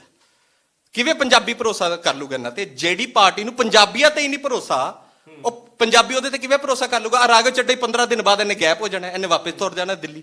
ਹਰੀਸ਼ ਰਾਵਤ, ਹਰੀਸ਼ ਚੌਧਰੀ, ਉਹ ਵੀ ਪੰਜਾਬ ਦੇ, ਉਹ ਵੀ ਬਾਹਰ ਦੇ ਲੱਗੇ ਕਾਂਗਰਸ। ਅੱਛਾ, ਤੁਸੀਂ ਉਹਨਾਂ ਨੂੰ ਕਦੇ ਇਸ਼ੂ ਚੱਕਦੇ ਦੇਖਿਆ? ਤਾਂ ਜਿਵੇਂ ਹਰ ਇਸ਼ੂ ਰਾਘਵ ਚੱਡਾ ਚੱਕਦਾ। ਸਾਡੇ ਇੱਥੇ ਇਸ਼ੂਜ਼ ਕੌਣ ਚੱਕਦਾ? ਸਿੱਧੂ। ਸਾਡੇ ਇਸ਼ੂ ਕੌਣ ਚੱਕਦਾ? ਚੰਨੀ। ਸਾਡੇ ਇਸ਼ੂ ਕੌਣ ਚੱਕਦਾ? ਜਾਖੜ। ਸਾਡੇ ਇੱਥੇ ਇਸ਼ੂ ਕੌਣ ਚੱਕਦਾ? ਪ੍ਰਤਾਪ ਬਾਜਵਾ। ਥੋੜਾ ਜਿਹਾ ਮੈਨੂੰ ਇਹ ਸਮਝਾਓ ਤੁਸੀਂ, ਮੈਂ ਪੰਜਾਬ ਦੇ ਨੌਜਵਾਨਾਂ ਦੇ ਸੰਦਰਭ ਤੋਂ ਤੁਹਾਨੂੰ ਜਾਣਨਾ ਚਾਹਨਾ ਕਿ ਜਿਹੜਾ ਨੌਜਵਾਨ ਤਬਦੀਲੀ ਦੀ ਗੱਲ ਕਰ ਰਿਹਾ ਸੀ, ਜਿਹੜਾ ਨੌਜਵਾਨ ਇਹ ਚਾਹੁੰਦਾ ਸੀ ਕਿ ਕੁਝ ਪੰਜਾਬ 'ਚ ਵੱਖਰਾ ਹੋਵੇ, ਉਹ ਨੌਜਵਾਨ ਜਦੋਂ ਰਵਾਇਤੀ ਪਾਰਟੀ ਜਾ ਕੇ ਬੈਠ ਗਿਆ ਤਾਂ ਸਿਰਫ ਡਿਫੈਂਡ ਕਰਨ ਵਾਸਤੇ ਡਿਫੈਂਡ ਕਰ ਰਹੇ ਹੋ ਤੁਸੀਂ? ਨਵਾਂ ਕੀ ਲੈ ਕੇ? ਤੁਸੀਂ ਨਵਜੋਤ ਸਿੱਧੂ ਦਾ ਮਾਡਲ ਦੇ ਰਹੇ ਹੋ, ਪਰ ਤੁਹਾਨੂੰ ਦਿਖਿਆ ਕੀ ਹੈ? ਪੰਜਾਬ ਦੇ ਨੌਜਵਾਨ ਨੂੰ ਕੀ ਦਿਖੂਗਾ ਇਹਦੇ 'ਚ? ਭਾਜੀ ਮੈਂ ਨਾ ਇੱਕ ਕੰਪੇਨ ਚਲਾਈ ਸੀ, ਵੋਟਰ ਵਰਸਸ ਲੀਡਰ। ਤੋ ਉਹਦੇ 'ਚ ਮੈਂ ਐਲਾਨ ਕੀਤਾ ਸੀ, ਜਿਹੜੀ ਵੀ ਪਾਰਟੀ, ਜਿਹੜਾ ਵੀ ਲੀਡਰ ਪਾਲਿਸੀ ਲੈ ਕੇ ਆਊਗਾ ਨਾ, ਪੰਜਾਬ ਨੂੰ ਖੜਾ ਕਿਵੇਂ ਕਰਨਾ, ਅਸੀਂ ਉਹਦਾ ਸਾਥ ਦੇਵਾਂਗੇ। ਆਮ ਆਦਮੀ ਪਾਰਟੀ ਕੋਈ ਪਾਲਿਸੀ ਨਹੀਂ ਲੈ ਕੇ ਆਈ, ਅਕਾਲੀ ਦਲ ਕੋਈ ਪਾਲਿਸੀ ਨਹੀਂ ਲੈ ਕੇ ਆਈ, ਸਿੱਧੂ ਸਾਹਿਬ ਪੰਜਾਬ ਮਾਡਲ ਲੈ ਕੇ ਆਏ। ਇੱਕ ਪਾਲਿਸੀ ਉਹਨਾਂ ਨੇ ਦੱਸੀ ਹੈ, with road map, with agenda. ਹੁਣ ਮੈਨੂੰ ਇੱਕ ਗੱਲ ਦੱਸੋ ਸਿਮਰਨਜੋਤ ਜੀ, ਜੇ ਮੈਂ ਇੱਥੇ ਬੋਲੀ ਜਾਵਾਂ ਭ੍ਰਿਸ਼ਟਾਚਾਰ ਖਤਮ ਕਰਨਾ, ਭ੍ਰਿਸ਼ਟਾਚਾਰ ਖਤਮ ਹੋ ਜਾਊਗਾ? ਕੇਬਲ ਕਰਦੇ, ਕੇਬਲ ਪੰਜਾਬ ਦਾ ਮੁੱਦਾ ਹੈ, ਮੈਨੂੰ ਦੱਸੋ। ਹੈ ਮੁੱਦਾ। ਕੇਬਲ ਮਾਫੀਆ ਜਿਹੜਾ ਚੱਲ ਰਿਹਾ, ਉਹ ਕਹਿੰਦੇ 6-7 MSO ਲੈ ਕੇ ਆਵਾਂਗੇ। ਨਾਲੋਂ ਤਾਂ ਇੰਟਰਨੈਟ ਦੀ ਜ਼ਿਆਦਾ ਲੋੜ ਹੈ। ਇੰਟਰਨੈਟ ਰਿਲਾਇੰਸ ਦਾ ਅੱਜ 799 ਦਾ ਹੋ ਗਿਆ 499 ਵਾਲਾ। ਕੇਬਲ ਤਾਂ ਬਹੁਤ ਬੀਤੇ ਸਮੇਂ ਦੀਆਂ ਗੱਲਾਂ ਨੇ। ਮੈਂ ਸਿਮਰਨਜੋਤ ਜੀ ਜਿਹੜੇ ਵੀ ਮਾਫ, ਮੈਨੂੰ ਇੱਕ ਗੱਲ ਦੱਸੋ, ਚਲੋ ਆਪਾਂ ਤੁਸੀਂ ਆ ਦੱਸਤਾ ਦਿਸ ਇਜ਼ ਦ ਇਸ਼ੂ, ਆਪਾਂ ਇਸ਼ੂ ਨੂੰ ਹੱਲ ਕਿਵੇਂ ਕਰਨਾ, ਕਿਵੇਂ ਕਰਾਂਗੇ? ਪਾਲਿਸੀ ਨਾਲ ਹੀ ਹੋਊਗਾ ਨਾ, ਕਿ ਗੱਲਾਂ ਬਾਤਾਂ ਨਾਲ ਹੋ ਜਾਊਗਾ? ਪਾਲਿਸੀ ਨਾਲ ਤਾਂ ਹੋਊਗਾ, ਪਰ ਲੋਕਾਂ ਨੂੰ ਭਰਮ ਥੋੜੀ ਦੇਣਾ। ਨਹੀਂ ਹੁਣ ਪਾਲਿਸੀ ਤੁਸੀਂ ਦੱਸੋ, ਤੁਸੀਂ ਤੁਹਾਡੇ ਘਰੇ ਤੁਸੀਂ ਕੇਬਲ ਤੁਸੀਂ ਕਿੰਨੇ ਘੰਟੇ ਕੇਬਲ ਦੇ? ਮੈਂ ਸਿਮਰਨਜੋਤ ਜੀ ਜਿਹੜੀ ਮੈਂ ਗੱਲ ਕਰ ਰਿਹਾ, ਜਦੋਂ ਆਪਾਂ ਕਿਸੇ ਮੇਰਾ ਬਤੌਰ ਨੌਜਵਾਨ ਮੇਰਾ ਸਵਾਲ ਹੈ, ਇਹਦੇ ਚ EMPLOYMENT ਦੀ ਗੱਲ ਕਿੱਥੇ ਹੈ? ਕਿੰਨੇ ਹਜ਼ਾਰ ਲੋਕਾਂ ਨੂੰ EMPLOYMENT ਮਿਲਦਾ ਹੈ? ਜਿਹੜੀ ਉਹਨਾਂ ਨੇ ਤੇਲੰਗਾਨਾ ਵਾਲੀ ਮਾਈਨਿੰਗ ਪਾਲਿਸੀ ਦੀ ਗੱਲ ਕਰ ਰਹੇ ਨੇ ਸਿੱਧੂ ਸਾਹਿਬ, ਜਿਹੜੀ ਆਪਾਂ ਸ਼ਰਾਬ ਦੀ ਕਾਰਪੋਰੇਸ਼ਨ ਬਣਾ ਦੀ ਨਸੀਹਤ, ਘੱਟੋ ਘੱਟ ਉਹਦੇ ਚ ਕੀ ਘੱਟੋ ਘੱਟ 50-60 ਹਜ਼ਾਰ ਨੌਜਵਾਨਾਂ ਨੂੰ ਨੌਕਰੀ ਮਿਲੂਗੀ, ਉਹਦੇ ਚ ਰੋਜ਼ਗਾਰ ਮਿਲੂਗਾ। ਇੰਨੀ ਕਪੈਸਿਟੀ ਹੈ, ਵਿਦ ਟਰਾਂਸਪੇਰੈਂਸੀ ਚੱਲ ਰਿਹਾ। ਨੌਜਵਾਨਾਂ ਦੀ ਗਿਣਤੀ ਕਿੰਨੀ ਹੈ? ਦੇਖ ਲਓ, ਲਗਭਗ 55 ਲੱਖ ਘਰ ਨੇ, ਠੀਕ ਹੈ ਨਾ? ਗਿਣਤੀ ਹੋਊਗੀ, ਲਾ ਲਓ 10-15-20 ਲੱਖ ਤਾਂ ਹੋਣਗੇ ਨੌਜਵਾਨ। 3 ਕਰੋੜ ਦੀ ਆਬਾਦੀ ਚ 60% ਦੇ ਨੇੜੇ ਪੰਜਾਬ ਦੇ ਵਿੱਚ ਨੌਜਵਾਨ ਹੈ, ਤੇ ਸਰਕਾਰੀ ਨੌਕਰੀਆਂ ਸਿਰਫ 5 ਲੱਖ ਨੇ। ਔਰ ਤੁਸੀਂ ਇਹ ਗੱਲ ਕਹਿ ਰਹੇ ਹੋ ਕਿ 60,000 ਬੰਦੇ ਨੂੰ ਨੌਕਰੀ ਮਿਲੂਗੀ, ਉਸ ਤੋਂ ਬਾਅਦ? ਭਾਜੀ ਮੇਰੀ ਗੱਲ ਸੁਣ, ਇੱਕ ਨੌਕਰੀ ਜਨਰੇਟ ਤਾਂ ਕਰ ਰਿਹਾ ਨਾ, ਇਹ 5 ਲੱਖ ਤਾਂ ਇਸ ਵੇਲੇ ਨੇ ਸਰਕਾਰੀ ਨੌਕਰੀਆਂ, ਠੀਕ ਹੈ ਨਾ? ਇਹਦੇ ਕੋਈ ਝੂਠੇ ਵਾਅਦੇ ਨਹੀਂ ਕਰ ਰਿਹਾ। ਸ਼ਰਾਬ ਦੇ ਠੇਕਿਆਂ ਤੇ ਨੌਕਰੀ ਜਿਹੜੀ ਹੈ ਨਾ, EMPLOYMENT ਜਨਰੇਸ਼ਨ ਹੈ, ਉਹ ਜਿਹੜੇ ਕਰਿੰਦੇ ਰੱਖਦੇ ਆ 7-8 ਰੁਪਏ ਤੋਂ ਵੱਧ, ਉੱਥੇ ਕੋਈ ਤੁਸੀਂ ਜਿਹੜੇ ITI ਕਰਕੇ ਨੌਜਵਾਨ ਬੈਠੇ ਆ, ਜਿਹੜੇ PhD ਅੱਜ 10-10 ਤੇ ਰੋਲ ਰਹੇ, ਉਹਨਾਂ ਨੂੰ ਸ਼ਰਾਬ ਦੇ ਠੇਕਿਆਂ ਤੇ ਲਾ ਦਿਓਗੇ? ਇਹੀ ਤਾਂ ਸਿਸਟਮ 'ਚ ਬਦਲਾਵ ਲੈ ਕੇ ਆਣਾ ਹੈ। ਇਹ ਤਬਦੀਲੀ ਕੀ ਹੋਈ, ਮੈਨੂੰ ਐਕਸਪਲੇਨ ਕਰੋ। ਦਿੱਲੀ ਭਾਜੀ ਉਹੀ ਹੋਈ ਨਾ, ਤੁਸੀਂ ਮੈਨੂੰ ਥੋੜਾ ਜਿਹਾ ਐਕਸਪਲੇਨ ਕਰੋ। ਤੁਸੀਂ ਕਹਤਾ ਤੇਲੰਗਾਨਾ ਮਾਡਲ ਹੈ, ਤੁਸੀਂ ਕਹਤਾ ਕਿ ਕਾਰਪੋਰੇਸ਼ਨਸ ਦੀ ਸਿੱਧੂ ਸਾਹਿਬ ਗੱਲ ਕਰਦੇ, ਥੋੜਾ ਮੈਨੂੰ ਮਾਡਲ ਐਕਸਪਲੇਨ ਕਰੋ। ਮੈਂ ਇੱਕ ਯੂਥ ਹਾਂ, ਪੰਜਾਬ ਦਾ ਨੌਜਵਾਨ ਨਾ, ਮੈਂ ਜਾਣਨਾ ਚਾਹਨਾ, ਜਾਂ ਮੇਰੀ ਅੱਗੋਂ ਪੀੜ੍ਹੀ ਆਉਣੀ ਹੈ, ਮੇਰੇ ਬੱਚੇ ਨੂੰ ਅੱਗੋਂ ਜੌਬ ਕਿਵੇਂ? ਜਦੋਂ ਸਰਕਾਰ ਦਾ ਕੰਟਰੋਲ ਆ ਗਿਆ, ਠੇਕੇਦਾਰੀ ਸਿਸਟਮ ਖਤਮ ਹੋ ਗਿਆ, ਜਦੋਂ ਸਰਕਾਰ ਦਾ ਰੈਵਨਿਊ ਜਨਰੇਟ ਹੋਣ ਲੱਗ ਗਿਆ, ਨੌਜਵਾਨਾਂ ਨੂੰ ਨੌਕਰੀ ਮਿਲਣ ਲੱਗ ਗਈ। ਕਿਸ ਤਰ੍ਹਾਂ ਮਿਲੂਗੀ? ਇਹੀ ਤਾਂ ਮੇਰਾ ਸਵਾਲ ਹੈ, ਨੌਕਰੀ ਕਿਵੇਂ ਮਿਲੂਗੀ? ਜਦੋਂ ਸਰਕਾਰਾਂ ਨੇ ਪਰਮਿਟ ਦੇਣੇ ਆ। ਜਨਰੇਸ਼ਨ ਕਿੱਥੇ ਹੈ? ਜਦੋਂ ਸਰਕਾਰਾਂ ਨੇ ਪਰਮਿਟ ਦੇਣੇ ਆ ਨਾ ਨੌਜਵਾਨਾਂ, ਹੁਣ ਕੀ ਕਰਦਾ, ਇੱਕ ਬੰਦੇ ਦੀਆਂ ਹੀ ਖੱਡਾਂ ਨੇ ਸਾਰੀਆਂ। ਜਦੋਂ ਸਰਕਾਰਾਂ ਨੇ, ਰੇਤੇ ਦੀ ਗੱਲ ਹੋ ਗਈ ਨਾ, ਰੇਤੇ 'ਚ ਤਾਂ ਜੌਬ ਜਨਰੇਸ਼ਨ ਹੈ ਹੀ ਨਹੀਂ ਹੈ ਭਾਜੀ। ਰੇਤੇ 'ਚ ਟਰੱਕਿੰਗ ਬਿਜ਼ਨਸ ਹੈ, ਰੇਤੇ 'ਚ JCB ਦੀਆਂ ਮਸ਼ੀਨਾਂ ਲੱਗ ਜਾਂਦੀਆਂ ਰੇਤੇ। ਲੇਕਿਨ ਮੈਂ ਗੱਲ ਕਰ ਰਿਹਾ, ਜਿਹੜਾ ਮੇਰਾ ਨੌਜਵਾਨ ਅੱਜ BTech ਕਰ ਰਿਹਾ ਹੈ, BA ਕਰ ਰਿਹਾ ਹੈ, MTech ਕਰ ਰਿਹਾ ਹੈ, PhD ਕਰ ਰਿਹਾ ਹੈ, ਜਿਹੜਾ ITI 'ਚ ਡਿਪਲੋਮਾ ਪਲੰਬਿੰਗ ਦਾ ਕਰ ਰਿਹਾ ਹੈ, ਕੋਈ ਨੈਟਵਰਕਿੰਗ ਦਾ ਕਰ ਰਿਹਾ, ਉਹਨਾਂ ਦੀ ਜੌਬ ਜਨਰੇਸ਼ਨ ਪੁੱਛ ਰਿਹਾ ਮੈਂ ਉਹੀ ਕਹਿ ਰਿਹਾ ਨਾ। ਉਹਦੇ ਵਾਸਤੇ ਸਿੱਧੂ ਸਾਹਿਬ ਕੋਲੇ ਕਿਹੜੀ ਪਾਲਿਸੀ ਹੈ? ਉਹਦੇ ਲਈ ਪ੍ਰੋਸੈਸਿੰਗ ਯੂਨਿਟਸ ਲਗਾਏ ਜਾਣਗੇ ਵੱਖ-ਵੱਖ ਪਿੰਡਾਂ 'ਚ, ਐਗਰੋ ਬੇਸਡ ਇੰਡਸਟਰੀ ਲਗਾਈ ਜਾਊਗੀ, ਕਿਉਂਕਿ ਸਾਡਾ ਖੇਤੀ ਪ੍ਰਧਾਨ ਸੂਬਾ ਹੈ ਸਿਮਰਨਜੋਤ ਜੀ। ਉਹ ਵੀ ਉਹਨਾਂ ਨੇ ਪਾਲਿਸੀ ਦਿੱਤੀ ਹੈ, special for the youth empowerment. ਉਹਨਾਂ ਨੇ ਦਿੱਤੀ ਹੈ ਪਾਲਿਸੀ ਕਿ ਕਿਵੇਂ ਸਮਾਲ ਸਕੇਲ ਇੰਡਸਟਰੀ ਨੂੰ ਪ੍ਰਮੋਟ ਕੀਤਾ ਜਾਊਗਾ, ਐਗਰੋ ਬੇਸਡ ਇੰਡਸਟਰੀ ਨੂੰ ਪ੍ਰਮੋਟ ਕੀਤਾ ਜਾਊਗਾ, ਪ੍ਰੋਸੈਸਿੰਗ ਯੂਨਿਟਸ ਲਗਾਏ ਜਾਣਗੇ। ਕਿੰਨੇ processing units all pan India ਲੱਗਣਗੇ? ਭਾਜੀ ਤੁਸੀਂ ਦੇਖੋ, Simrat Badal almost 300 small scale processing unit ਲੈ ਕੇ ਆਏ। 2 ਵੱਡੇ ਪ੍ਰੋਸੈਸਿੰਗ ਯੂਨਿਟ ਉਹ ਦੱਸਦੇ ਆ ਕਿ ਮੈਂ ਲੈ ਕੇ ਆਈ ਜਦੋਂ ਮੈਂ ਫੂਡ ਪ੍ਰੋਸੈਸਿੰਗ ਯੂਨਿਟ ਸੀ। ਅੰਦਾਜ਼ਨ ਤੌਰ ਦੇ ਉੱਤੇ ਪੰਜਾਬ 'ਚ ਕਿੰਨੇ ਲੋਕਾਂ ਨੂੰ ਨੌਕਰੀ ਮਿਲ ਗਈ ਹੋਣੀ ਉਹਦੇ ਨਾਲ? ਭਾਜੀ ਮੇਰੀ ਗੱਲ ਸੁਣੋ, ਜਦੋਂ ਹਰ 5 ਪਿੰਡ ਦੇ ਵਿੱਚ ਇੱਕ ਪ੍ਰੋਸੈਸਿੰਗ ਯੂਨਿਟ ਵੀ ਲੱਗ ਗਿਆ ਨਾ, ਜਿਹੜਾ ਉੱਥੋਂ ਦੇ ਪਿੰਡਾਂ ਦੇ ਨੌਜਵਾਨ ਹੋਣਗੇ ਨਾ, ਉਹਨਾਂ ਨੂੰ ਰੋਜ਼ਗਾਰ ਮਿਲੂਗਾ, ਉੱਥੇ ਮਿਲੂਗਾ। ਇਹਦੇ ਲਈ ਇੱਕ ਵਿਜ਼ਨ ਚਾਹੀਦਾ। ਹਰਿਆਣੇ ਨੇ ਜਿਸ ਤਰ੍ਹਾਂ 75% ਨੌਜਵਾਨਾਂ ਆਪਣੇ ਹਰਿਆਣੇ ਦੇ ਡੋਮਿਸਾਈਲ ਵਾਸਤੇ ਕੀਤਾ ਨੌਕਰੀਆਂ ਦੇ ਲਈ ਰਿਜ਼ਰਵੇਸ਼ਨ, ਤੁਸੀਂ ਹਾਮੀ ਹੋ ਪੰਜਾਬ 'ਚ ਹੋਣਾ ਚਾਹੀਦਾ? ਬਿਲਕੁਲ ਹੋਣਾ ਚਾਹੀਦਾ ਭਾਜੀ। ਪੰਜਾਬੀਆਂ ਨੂੰ ਹੱਕ ਪ੍ਰਾਇੋਰਟੀ ਤੇ ਮਿਲਣੇ ਚਾਹੀਦੇ, ਇਹਦੇ 'ਚ ਅਸੀਂ ਡਿਨਾਈ ਥੋੜੀ ਕਰਦੇ ਆ। ਜਿਹੜੀ ਪੰਜਾਬ ਪੁਲਿਸ ਦੀ ਭਰਤੀ ਹੋਈ ਪਿਛਲੇ 5 ਸਾਲਾਂ 'ਚ, ਖਾਸ ਤੌਰ ਤੇ ਪਿਛਲੇ 1 ਸਾਲ 'ਚ, ਔਰ ਚੰਨੀ ਸਾਹਿਬ ਦੇ ਬਣਨ ਤੋਂ ਬਾਅਦ, ਉਹਦੇ 'ਚ ਜ਼ਿਆਦਾਤਰ ਨੌਕਰੀਆਂ ਰਾਜਸਥਾਨ ਤੇ ਹਰਿਆਣੇ। ਉਹਦੇ 'ਚ ਚੰਨੀ ਸਾਹਿਬ ਨੇ ਨੋਟਿਸ ਕੀਤਾ ਹੋਇਆ, ਉਹਦੇ 'ਚ ਨੋਟਿਸ ਕਰ ਚੁੱਕੇ ਨੇ ਆਲਰੇਡੀ। ਸਰਕਾਰ ਦੇ ਹੱਥ ਵਾਸੀ ਨਹੀਂ ਹੈ, ਨਹੀਂ ਉਹਦੇ 'ਚ ਸਰਕਾਰ ਦੇ ਹੱਥ ਕੁਝ ਨਹੀਂ। ਦੇਖੋ ਜਿਹੜੀ ਵੀ ਜਿੱਥੇ ਪੰਜਾਬੀਆਂ ਦੇ ਹੱਕ ਮਾਰੇ ਗਏ ਆ, ਉਹਦਾ ਆਲਰੇਡੀ ਨੋਟਿਸ ਕਰ ਚੁੱਕੇ ਆ, ਠੀਕ ਆ। ਇਹ ਜਿਹੜੀ ਸਾਡੀ ਹੁਣ ਪ੍ਰਾਇੋਰਟੀ ਆ ਨਾ, ਕਿ ਪੰਜਾਬ ਦੇ ਯੂਥ ਨੂੰ ਖੜਾ ਕਰਨਾ। ਜਿਹੜਾ ਪੰਜਾਬ ਦਾ ਯੂਥ ਬੇਉਮੀਦ ਹੋ ਰਿਹਾ, ਨਿਰਾਸ਼ ਬੈਠਾ, ਉਹਨੂੰ ਪੈਰਾਂ ਤੇ ਖੜਾ ਕਰਨਾ, ਤਾਂ ਜੋ ਆਪਣਾ ਸੂਬਾ ਛੱਡ ਕੇ ਨਾ ਜਾਏ। ਭਾਜੀ ਮੈਂ ਇੱਕ ਗੱਲ ਦੱਸਾਂ ਸਿਮਰਨਜੋਤ ਜੀ, ਹੁਣ ਇੱਥੇ ਉਹ ਗੱਲ ਨਹੀਂ ਹੈ ਕਿ ਐਂਟੀ ਇਨਕੰਬੈਂਸੀ ਜਾਓ। ਇੱਥੇ ਹੁਣ ਲੋਕਾਂ ਨੇ ਜੁੜਨਾ ਕਿ ਪਾਲਿਸੀ ਕਿਹਦੇ ਕੋਲ ਹੈ। ਬਾਹਰਲੇ ਜਿਵੇਂ ਵਿਕਸਿਤ ਮੁਲਕਾਂ 'ਚ ਲੀਡਰ ਆਉਂਦੇ, ਪਾਲਿਸੀ ਹੋਗੀ, ਪਾਲਿਸੀ ਤੁਸੀਂ ਕਹਿਤਾ ਠੇਕੇ ਦੀਆਂ ਕਾਰਪੋਰੇਸ਼ਨ ਰੇਤੇ ਦੀਆਂ ਖੱਡਾਂ ਕਰ ਦਿਆਂਗੇ। ਉਸ ਤੋਂ ਇਲਾਵਾ ਪੰਜਾਬ ਦੇ ਵਿੱਚ ਹਜ਼ਾਰਾਂ ਹੋਰ ਮੌਜੂ ਨੇ, ਹੋਰ ਬਹੁਤ ਸਾਰੇ ਇਸ਼ੂ। ਬਹੁਤ ਦੇਖੋ, ਮੈਂ ਕਦੋਂ ਕਹਿ ਰਿਹਾ ਇਸ਼ੂਜ਼ ਨਹੀਂ ਆ, ਮਹਿੰਗਾਈ ਦਾ ਇਸ਼ੂ। 4 ਗੱਲਾਂ ਤੇ ਸਾਰਾ ਪੰਜਾਬ ਇਹਨਾਂ 4 ਗੱਲਾਂ ਦੇ ਇਰਦ ਗਿਰਦ ਥੋੜੀ ਘੁੰਮਦਾ ਭਾਜੀ। ਜਿਹੜੇ ਮੈਂ ਕਹਿ ਰਿਹਾ, ਜਿਹੜੇ ਸਟੈਂਡਿੰਗ ਇਸ਼ੂਜ਼ ਨੇ, ਮਹਿੰਗਾਈ ਬਹੁਤ ਵੱਧ ਚੁੱਕੀ ਹੈ, ਲੋਕਾਂ ਦੇ ਕਾਰੋਬਾਰ ਬੰਦ ਪਏ ਹੈ, ਇਹ ਸਾਰੇ ਇਸ਼ੂਜ਼ ਨੇ। ਪਰ ਇਹਦੇ 'ਚ ਕਿਤੇ ਨਾ ਕਿਤੇ ਕੇਂਦਰ ਸਰਕਾਰ ਕਰਕੇ ਜਿਹੜੇ ਉਹਨਾਂ ਨੇ ਗਲਤ ਨੀਤੀਆਂ ਨਾਲ ਗਲਤ ਫੈਸਲੇ ਕੀਤੇ, ਉਹਦੇ ਕਰਕੇ ਵੀ ਸਾਡੇ ਵਪਾਰੀਆਂ ਦਾ ਲੱਕ ਟੁੱਟਿਆ। ਸਟੇਟ ਸਬਜੈਕਟ ਹੀ ਨਹੀਂ ਹੈ, ਉਹਦੇ 'ਚ ਕੀ ਕਰ ਸਕੋਗੇ ਤੁਸੀਂ? ਨਹੀਂ ਦੇਖੋ, ਹੁਣ ਸੈਂਟਰ ਵਾਲੀ ਗਰੰਟੀ ਸਟੇਟ ਨੇ ਥੋੜੀ ਲੈਣੀ ਆ। ਜਿਹੜੀ ਸੈਂਟਰ ਦੀਆਂ ਗਲਤ ਪਾਲਿਸੀਜ਼ ਨੇ ਜਿਹਦੇ ਕਰਕੇ ਨੁਕਸਾਨ ਹੋ ਰਿਹਾ, ਉਹਦੇ 'ਚ ਸਟੇਟ ਕੀ ਕਰ ਲੂਗਾ? ਸਟੇਟ ਕੋਲ ਤਾਂ ਜਿੰਨੇ ਮਤਲਬ ਰਾਈਟਸ ਨੇ ਉਹਨਾਂ ਨੇ ਉਹਦੇ ਅਕੋਰਡਿੰਗ ਵਰਕ ਕਰਨਾ ਨਾ। ਫੈਡਰਲ ਢਾਂਚੇ ਦੀ ਲੜਾਈ ਲੜੋ, ਵੱਧ ਅਧਿਕਾਰਾਂ ਦੀ ਲੜਾਈ ਲੜੋ। ਲੜ ਰਿਹਾ ਕਦੋਂ ਨਹੀਂ ਲੜੀ ਵੱਧ ਅਧਿਕਾਰ ਦੀ ਲੜਾਈ? ਕੇਜਰੀਵਾਲ ਨੂੰ ਪੁੱਛੋ, ਜਦੋਂ 370 ਹਟਾਈ ਗਈ ਉਦੋਂ ਉਹਦਾ ਸਟੈਂਡ ਕੀ ਸੀ?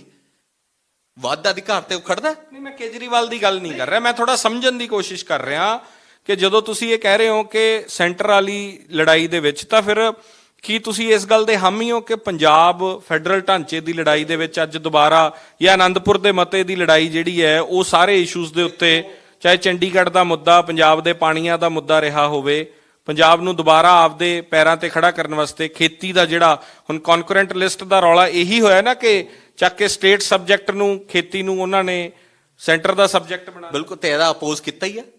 ਫੈਡਰਲ ਸਟਰਕਚਰ ਸਟਰੋਂਗ ਹੋਣਾ ਚਾਹੀਦਾ। ਬੇਸਿਕਲੀ ਸਾਡਾ ਸੰਵਿਧਾਨ ਕੀ ਕਹਿੰਦਾ? India is a quasi federal country.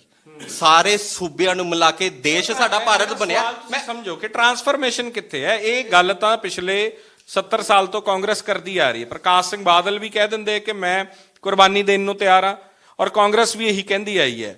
ਫਿਰ ਇਹੀ ਤਬਦੀਲੀ ਦੀ ਤਾਂ ਤੁਸੀਂ ਹਮੇਸ਼ਾ ਗੱਲ ਕਰਦੇ ਰਹੇ। ਸਿਮਰਨਜੋਤ ਜੀ, ਗੱਲ ਪਤਾ ਕੀ ਆ? ਜੋ ਇਸ ਵੇਲੇ ਸਿਸਟਮ ਬਣਿਆ ਹੋਇਆ ਨਾ, ਜਿਹਦੇ ਕਰਕੇ ਲੋਕ ਸਾਡੇ ਨਿਰਾਸ਼ ਨੇ, ਬੇਉਮੀਦ ਹੋ ਰਿਹਾ, ਉਹ ਸਿਸਟਮ ਨੂੰ ਨੱਥ ਪਾਉਣਾ, ਸਿਸਟਮ ਠੀਕ ਕਰਨਾ।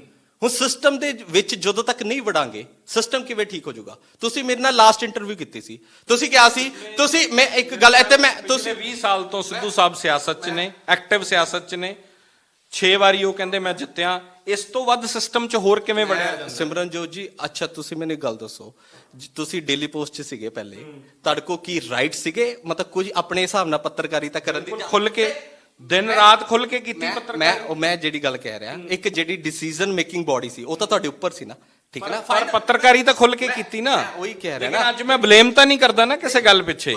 ਕਿ ਕਦੇ ਮੈਨੂੰ ਇਹ ਸੁਣਦੇ ਦੇਖਿਆ ਤੁਸੀਂ ਕਿ ਮੈਂ ਪਹਿਲਾਂ EMPLOYEE ਸੀਗਾ ਤਾਂ ਮੈਂ ਸਿਸਟਮ ਦੇ ਖਿਲਾਫ, ਮੈਂ ਠੀਕ ਨਹੀਂ ਡਿਸੀਜਨ ਲੈ ਸਕਿਆ। ਜਿੰਨਾ ਮੇਰੇ ਬਿੱਟ ਤੋਂ ਹੋ ਸਕਿਆ ਮੈਂ ਕੀਤਾ। ਤੇ ਜਿਹੜਾ ਸਿਸਟਮ ਗਲਤ ਚੱਲ ਰਿਹਾ, ਤੁਹਾਡੀ ਅੱਖਾਂ ਦੇ ਸਾਹਮਣੇ ਗਲਤ ਸਿਸਟਮ ਹੈ, ਉੱਥੇ ਬੰਦਾ ਚੁੱਪ ਕਿਵੇਂ ਰਹਿ ਲੂਗਾ? ਨਹੀਂ ਰਹਿ ਸਕਦਾ। ਸਿੱਧੂ ਸਾਹਿਬ ਨੇ ਕੰਪਰੋਮਾਈਜ਼ ਨਹੀਂ ਕੀਤਾ, ਆਪਣੀ ਪਾਰਟੀ ਦੇ ਖਿਲਾਫ ਲੜਨਗੇ, ਗਲਤ ਨੀਤੀਆਂ ਖਿਲਾਫ ਲੜਨਗੇ, ਭਾਵੇਂ ਉਹ ਆਪਣੀ ਪਾਰਟੀ ਦੇ ਮੁੱਖ ਮੰਤਰੀ। ਗਲਤ ਨੀਤੀਆਂ ਨਹੀਂ, ਭਾਵੇਂ ਉਹ ਆਪਣੇ ਹੀ CM ਹੋਣ। ਭਾਜੀ ਮੇਰੀ ਗੱਲ ਸੁਣੋ, ਕਾਂਗਰਸ ਪਾਰਟੀ 'ਚ ਸੀ ਜਦੋਂ ਕੈਬਨਿਟ 'ਚ ਲੋਕਲ ਬਾਡੀ ਉਹਨਾਂ ਨੂੰ ਮਹਿਕਮਾ ਮਿਲਿਆ, ਤੇ ਪਾਰਟੀ ਦੇ ਵਿੱਚ ਲੜਾਈ ਲੜਦੇ ਰਹੇ, ਤੇ ਕਿਹਦੇ ਲਈ ਲੜਦੇ ਰਹੇ? ਪਾਰਟੀ ਦੇ ਵਿੱਚ ਲੜਦੇ ਰਹੇ ਤੇ ਲੋਕਾਂ ਲਈ ਲੜਦੇ ਰਹੇ।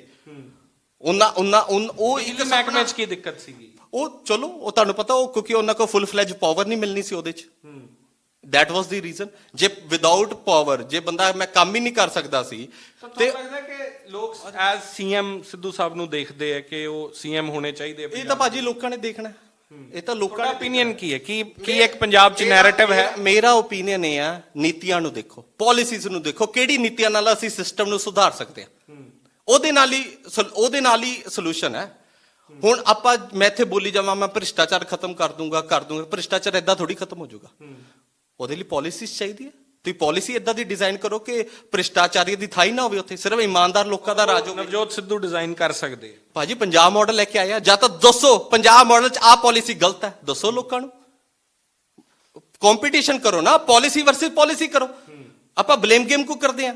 ਆਪਾਂ ਮਾਡਲ ਜਿਹੜਾ ਦਿੱਲੀ ਦੇ ਵਿੱਚ ਐਗਜ਼ਾਮਪਲ ਪਿਆ, ਉੱਥੇ ਉਹਨਾਂ ਨੇ ਐਜੂਕੇਸ਼ਨ ਦੀ, ਮੈਡੀਕਲ ਫੈਸਿਲਿਟੀਜ਼ ਦੀ ਇੱਕ ਪੁਲ ਬਣਾਇਆ। ਕੇਜਰੀਵਾਲ ਸਾਹਿਬ ਕਹਿੰਦੇ ਉਹ 66 ਕਰੋੜ ਦਾ ਬੰਨਾ ਸੀ, ਉਹ 20 ਕਰੋੜ ਘੱਟ 'ਚ ਬਣਾ ਲਿਆ ਕਿਉਂਕਿ ਆਪ ਪਰਸਨਲ ਇੰਟਰਸਟ ਦਿਖਾ ਕੇ ਕਿ ਇੱਥੇ ਪੈਸੇ ਘਟਦੇ ਆ। ਉਹ ਇੱਕ ਐਗਜ਼ਾਮਪਲ ਸੈੱਟ ਪਈ ਹੈ। ਤੁਸੀਂ ਕਹਿ ਰਹੇ ਹੋ ਕਿ ਹਾਲੇ ਲੈ ਕੇ ਆਵਾਂਗੇ, ਉਹਦੇ ਨਾਲ ਲੜਾਈ ਕਿਵੇਂ ਲੜਦੇ ਹੋ ਫਿਰ? ਜੇ ਕੇਜਰੀਵਾਲ ਸਾਹਿਬ ਨੂੰ ਇੰਨਾ ਹੀ ਲੱਗਦਾ ਅਸੀਂ ਇੰਨੀ ਇਮਾਨਦਾਰੀ ਨਾਲ ਚੱਲਣਾ ਹੈ, ਟਰਾਂਸਪੇਰੈਂਸੀ ਨਾਲ ਚੱਲਣਾ ਹੈ, ਤੇ ਲਿਆਉਣ ਪਾਲਿਸੀ। ਇਹ ਖੇਤੀ ਹੈ ਨਾ, ਤੁਸੀਂ ਕਹਿ ਰਹੇ ਹੋ ਪਾਲਿਸੀ ਲੈ ਆਓ, ਉਹ ਆਲਰੇਡੀ ਇੰਪਲੀਮੈਂਟ ਕਰਕੇ ਬੈਠੇ ਆ। ਦੇਖੋ, ਇਹ ਖੇਤੀ ਪ੍ਰਧਾਨ ਸੂਬਾ ਹੈ, ਇਹਦੇ ਇਸ਼ੂਜ਼ ਡਿਫਰੈਂਟ ਨੇ, ਇੱਥੇ ਮਾਹੌਲ ਵੱਖਰਾ, ਇੱਥੇ ਸੈਂਟੀਮੈਂਟਸ ਵੱਖਰੇ, ਤੁਸੀਂ ਕੰਪੇਅਰ ਨਹੀਂ ਕਰ ਸਕਦੇ। ਉਹ ਨੈਸ਼ਨਲ ਕੈਪੀਟਲ ਹੈ। ਖੇਤੀ ਪ੍ਰਧਾਨ ਸੂਬੇ 'ਚ ਵੀ ਸਿੱਖਿਆ ਤਾਂ ਚਾਹੀਦੀ ਹੈ, ਮੈਡੀਕਲ ਫੈਸਿਲਿਟੀਆਂ ਤਾਂ ਚਾਹੀਦੀਆਂ ਨੇ। ਅਸੀਂ ਕਦੋਂ ਕਹਿੰਦੇ ਨਹੀਂ ਚਾਹੀਦੀ, ਪਰ ਇਹ ਓਵਰਆਲ ਬਾਕੀ ਇਸ਼ੂਜ਼ ਵੀ ਤਾਂ ਹੈ ਨਾ। ਸਿਰਫ ਆਪਾਂ 2 ਇਸ਼ੂ ਤੇ ਤਾਂ ਨਹੀਂ ਇਲੈਕਸ਼ਨ ਲੜ ਸਕਦੇ ਨਾ। ਕੱਲਾ ਰੇਤਾ, ਸ਼ਰਾਬ, ਕੇਬਲ, ਇਸ ਤੋਂ ਇਲਾਵਾ ਬਾਕੀ ਇਸ਼ੂਜ਼ ਵੀ ਹੈ ਪੰਜਾਬ। ਆਪਾਂ ਮੈਡੀਕਲ ਫੈਸਿਲਿਟੀਜ਼ ਕਿਵੇਂ ਦੇ ਸਕਦੇ ਆ? ਜੇ ਬਜਟ ਵਧੂਗਾ। ਇਹ ਜਿਹੜੀਆਂ ਗੱਲਾਂ ਆਪਾਂ ਕਰ ਰਹੇ ਨਾ, ਰੇਤਾ ਸ਼ਰਾਬ, ਇਹਦੇ ਨਾਲ ਬਜਟ ਵਧਾਉਣ ਦੀਆਂ ਗੱਲਾਂ ਕਰ ਰਹੇ ਆ। ਇਸ ਵੇਲੇ ਸਾਡਾ ਪੰਜਾਬ ਕਰਜ਼ਾਈ ਸਟੇਟ ਹੈ। ਜਦੋਂ ਤੱਕ ਆਪਾਂ ਰੈਵਨਿਊ ਨਹੀਂ ਜਨਰੇਟ ਕਰਾਂਗੇ ਭਾਜੀ, ਆਪਾਂ ਕਿਵੇਂ ਸਿੱਖਿਆ ਦਾ ਪੱਧਰ ਉੱਪਰ ਚੱਕ ਦਾਂਗੇ, ਕਿਵੇਂ ਮੈਡੀਕਲ ਫੈਸਿਲਿਟੀਜ਼ ਦੇ ਦਾਂਗੇ? ਤੁਸੀਂ ਡੈਫਿਸਿਟ ਨਾਲ ਕਿਵੇਂ ਉਹਦਾ ਹੱਲ ਕੱਢੋਗੇ? ਜਦੋਂ ਆਪਾਂ ਰੈਵਨਿਊ ਹੀ, ਇਹ ਜਿਹੜੀਆਂ ਪਾਲਿਸੀਜ਼ ਆ ਨਾ, ਜਿਹੜੀਆਂ ਤੁਹਾਡੇ ਨਾਲ ਡਿਸਕਸ ਕੀਤੀਆਂ, ਜਿਹੜਾ ਪੰਜਾਬ ਮਾਡਲ ਕਹਿ ਰਿਹਾ, ਇਹਦੇ ਨਾਲ ਉਹਦੇ ਨਾਲ ਰੈਵਨਿਊ ਹੀ ਜਨਰੇਟ ਕਰ ਰਹੇ ਆ। ਇੱਥੇ ਇੱਕ ਸਾਰੀ ਗੇਮ ਖੜਦੀ ਹੈ ਰੈਵਨਿਊ ਤੇ। ਤਾਂ ਹੀ ਮੈਂ ਕਿਹਾ ਆਮ ਆਦਮੀ ਪਾਰਟੀ ਹੈ, ਅਕਾਲੀ ਦਲ ਹੈ, ਜਾਂ ਬਾਕੀ ਹੋਰ ਜਿਹੜੀਆਂ ਪਾਰਟੀਆਂ ਕੰਟੈਸਟ ਕਰ ਰਹੀਆਂ, ਤੁਸੀਂ ਪਾਲਿਸੀ ਦੱਸੋ ਕਿੱਦਾਂ ਤੁਸੀਂ ਰੈਵਨਿਊ ਜਨਰੇਟ ਕਰੋਗੇ, ਕਰਜ਼ਾ ਕਿਵੇਂ ਉਤਾਰੋਗੇ? ਜਦੋਂ ਤੱਕ ਆਪਾਂ ਕਰਜ਼ਾ ਉਤਾਰਨ ਵਾਲੇ ਪਾਸੇ ਨਹੀਂ ਜਾਂਦੇ ਨਾ ਸਿਮਰਨਜੋਤ ਜੀ, ਉਦੋਂ ਤੱਕ ਆਪਾਂ ਲੋਕਾਂ ਦੀ ਜ਼ਿੰਦਗੀ ਨਹੀਂ ਸੁਧਾਰ ਕਰ ਸਕਦੇ, ਉਹਨਾਂ ਨੂੰ ਹੱਕ ਨਹੀਂ ਦੇ ਸਕਦੇ। ਲੋਕਾਂ ਨੂੰ ਅਸੀਂ ਪੈਰਾਂ ਤੇ ਖੜਾ ਕਰਨਾ, ਗਰੀਬੀ ਖਤਮ ਕਰਨੀ ਆ। ਜੇ ਅੱਜ ਅਸੀਂ ਸਿਸਟਮ ਨਾਲ ਲੜ ਰਹੇ ਹਾਂ, ਸਿਸਟਮ ਦੇ ਵਿੱਚ ਵੜ ਕੇ ਲੜ ਰਹੇ ਹਾਂ ਨਾ। ਹੁਣ ਮੈਂ ਆਮ ਆਦਮੀ ਪਾਰਟੀ ਦੀ ਤਾਂ ਗੱਲ ਕਰ ਰਿਹਾ, ਮੈਨੂੰ ਬੜੀ ਉਮੀਦ ਸੀ ਕਿ ਇਹ ਪਾਰਟੀ ਇੱਕ ਕ੍ਰਾਂਤੀਕਾਰੀ ਬਦਲਾਵ ਲੈ ਕੇ ਆਊਗੀ। ਜਦੋਂ ਮੈਂ ਇਹਨਾਂ ਦੇ ਲੀਡਰਸ਼ਿਪ ਨੂੰ ਪੁੱਛਿਆ ਕਿ ਤੁਸੀਂ ਟਿਕਟਾਂ ਗਲਤ ਦੇ ਰਹੇ ਹੋ, ਉਹ ਕਹਿੰਦੇ ਸਾਡੇ ਤਾਂ ਕੰਟਰੋਲ 'ਚ ਹੀ ਨਹੀਂ ਹੈਗਾ, ਦਿੱਲੀ ਵਾਲੇ ਕਰ ਰਹੇ ਨੇ। ਅੱਜ ਜਲੰਧਰ 'ਚ ਥੱਪੜ ਵੱਜੇ ਆ ਨਾ ਇੱਕ ਦੂਜੇ ਤੇ, ਕਿਵੇਂ ਉੱਥੇ ਨਾਰੇ ਲੱਗੇ ਨੇ ਰਾਘਵ ਚੱਡਾ ਦੇ ਖਿਲਾਫ, ਕਿਉਂ ਲੱਗੇ ਨੇ?